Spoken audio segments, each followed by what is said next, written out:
श्री सूत जी महाराज सुंदर पावन कथा को भगवान की सुना रहे हैं।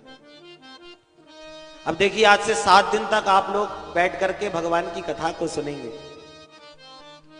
इसलिए आपको आज से 3-4 बातों का विशेष ध्यान रखना है। सबसे मुख्य 2 बातें हैं। कथा में सबसे ज्यादा 2 विघ्न आते हैं। एक तो सबसे पहली आती है श्रीमती निद्रा देवी, प्रेम से कहो श्री राधे। जहां महाराज जी ने कथा सुनानी प्रारंभ करी, सोई महाराज समाधि लग गई, कुर्राटे बजना शुरू। तो पहला विघ्न तो है श्रीमती निद्रा देवी का, और दूसरा विघ्न है हमारे मनीराम जी महाराज। हमारा मन बैठे तो कथा सुनने, कथा पांडाल में है, पर मन मकान दुकान का हिसाब किताब करने में चला जाता है। माताएं बैठी तो कथा सुनने हैं, पर मन लगा कहीं बहू हमारी तिजोरी में चाबी ना फंसा रही हो महाराज। प्रेम से कहो श्री राधे। तो ये 2 विघ्न सबसे ज्यादा कथा में आते हैं। इसलिए नींद आने ना पाए, मन कहीं जाने ना पाए, इन दोनों का एक ही उपाय, मिलकर के राधे राधे गाएं। प्रेम से कहो श्री राधे।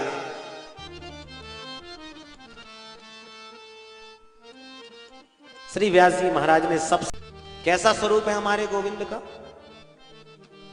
बोले सच्चिदानंद रूपाय विश्वोत्पत्त्यादिहेतवे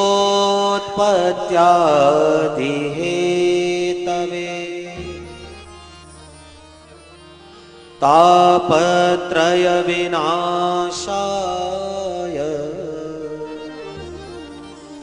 श्री कृष्णाय वयं नमः।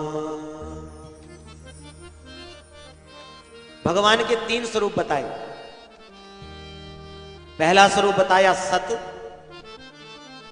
दूसरा स्वरूप बताया चिद, और तीसरा स्वरूप बताया आनंद। सत, चिद और आनंद, ये मुख्यतः भगवान के 3 स्वरूप होते हैं। सत का मतलब क्या होता है? बोले भैया, सत का मतलब होता है जिसका कभी विनाश नहीं होता, जो तीनों कालों में सत्य है, उसे सत कहते हैं। दूसरा स्वरूप बताया भगवान का चिद। चिद का मतलब होता है जिसका घट घट में जो विराजमान है, जिसकी सत्ता सब जगह व्याप्त है, उसे कहते हैं चिद। और तीसरा स्वरूप बताया आनंद। भगवान का स्वरूप कैसा है? बोले आनंद स्वरूप है। लीला करने में भले ही भगवान सच्चिदानंद रूप में भला ही दिखाई ना पड़े, पर वास्तव में मेरे गोविंद का स्वरूप सच्चिदानंद ही है। वैसे तो राम अवतार में जब जानकी जी खो गई, तो हमारे राम प्रभु जानकी जी का पता करते हुए ढूंढ रहे हैं जानकी जी को। हे खग मग हे मधुकर श्रेणी, तुम देखी सीता मृगनैनी। अरे पेड़ पौधे, अरे तुमने कहीं मेरी सीता को देखा है? आंखों से आंसू बहा रहे हैं, सीता को ढूंढ रहे हैं, रुदन कर रहे हैं, मेरी पत्नी कहां चली गई? और इतना कहते ही इतनी लीला कर ही रहे थे कि अचानक हमारे भोलेनाथ माता भवानी के साथ कथा सुनकर के लौट रहे थे, और अचानक जैसे ही मेरे राम प्रभु का दर्शन किया तो सच्चिदानंद कह करके प्रणाम करने लगे। जय सच्चिदानंद जग पावन, जय सच्चिदानंद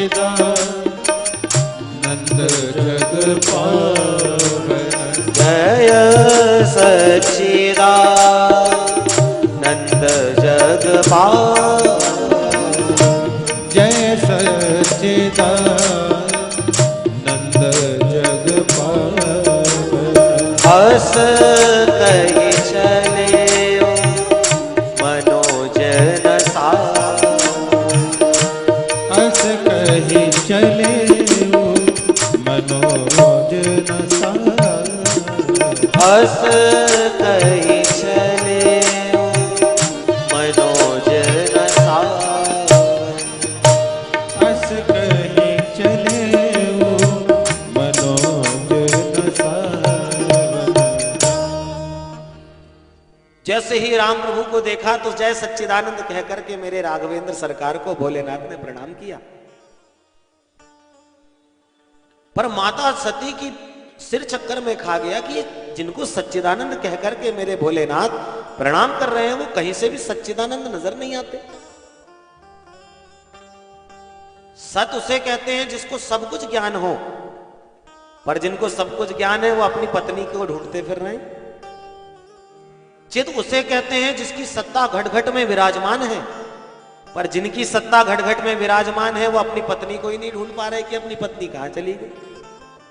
और आनंद उसे कहते हैं जो हर पल हर समय आनंद में रहे, पर जो हमेशा आनंद में रहने वाले वो अपनी पत्नी के लिए आंसू बहाते हुए दुखी होकर के रुदन कर रहे हैं।